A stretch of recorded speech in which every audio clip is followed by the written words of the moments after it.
আসসালামু আলাইকুম প্রিয় শিক্ষার্থীরা, কেমন আছো? আশা করি তোমরা ভালো আছো, আমিও ভালো আছি।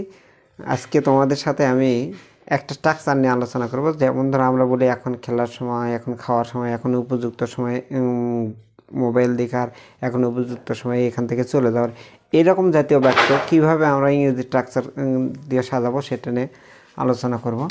দেখো, it is time to plus verb, it is high time to plus verb.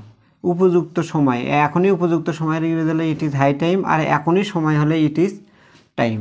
এখন আমরা এখানে দেখব এখন উপযুক্ত সময় খাওয়ার, তার মানে এখানে হবে উপযুক্ত যদি থাকে তাহলে আসবে বলে it is high time, it is high time to খাওয়ার ইট। এখানে একটা জিনিস মনে রাখবা, কোনো বাক্যের শেষে যদি ভার্বের সাথে থাকে, তাহলে ওই ভার্বের আগে টু যোগ হবে। আর কোনো বাক্যের মাঝখানে কোনো ভার্বের সাথে যদি টিয়ে থাকে তাহলে ওই ভার্বের আগে টু যোগ হবে। এখন দেখো, it is high time to eat, এখনই উপযুক্ত সময় খাওয়ার। দেখো, খাওয়ার এখানে কি আছে? পড়ার। এখানে কি আছে? দেখার। এখন আছে অবশ্যই ভার্বের আগে টু হবে। দেখো, ট্র্যাকচারে টু লিখে দেওয়া আছে।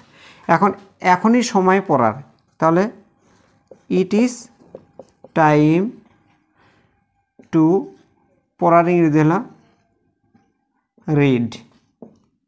আচ্ছা, এখনই সময় মোবাইল দেখার, ইট is time to watch mobile. এখানে রাইট ফ্রম দ্য ভার্বের আরেকটা রুলস আমরা শিখলাম, সেটা হলো টুর পরে যদি কোনো ভার্ব থাকে, সে ভার্বে কোনো চেঞ্জ হবে না, ওই রকমই হবে। এটা যদি ব্র্যাকেটের মধ্যে থাকে তাহলে এটার সময় লিখতে হবে ইট, প্রত্যেকটার ক্ষেত্রে তাই।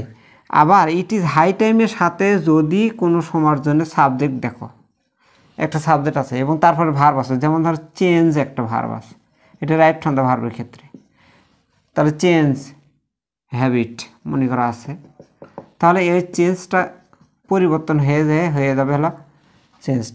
ইট is high time, it is টাইমের পরে যদি সাবজেক্ট হয়, পরের ভাবটা আমরা পাস্ট ইনডিফিনিট করে দেব।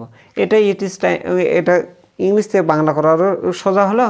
তারপরে রাইট ফ্রম দ্য ভার্ব আমরা দুটো নিয়ম শিখলাম, ইট ইজ হাই টাইমের পরে সাবজেক্ট হলে ভার্বের ভি2 বসে, আর ইট ইজ টাইমের পরে, ইট ইজ হাই টাইমের পরে যদি টু থাকে, ভার্ব যা আছে তাই হবে।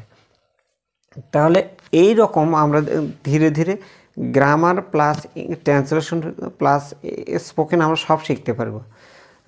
পরে কোনো ক্লাসে, পরে কোনো বিষয় নিয়ে তোমাদের সামনে হাজির হবো। সে পর্যন্ত সবাই ভালো থাকো, আমার পেজটা ফলো করবে, বেশি বেশি শেয়ার করবা, আমার ইউটিউব চ্যানেলটা সাবস্ক্রাইব করবো। সে পর্যন্ত তোমাদের সুস্বাস্থ্য কামনা করে ক্লাস শেষ করছি। আল্লাহ হাফিজ।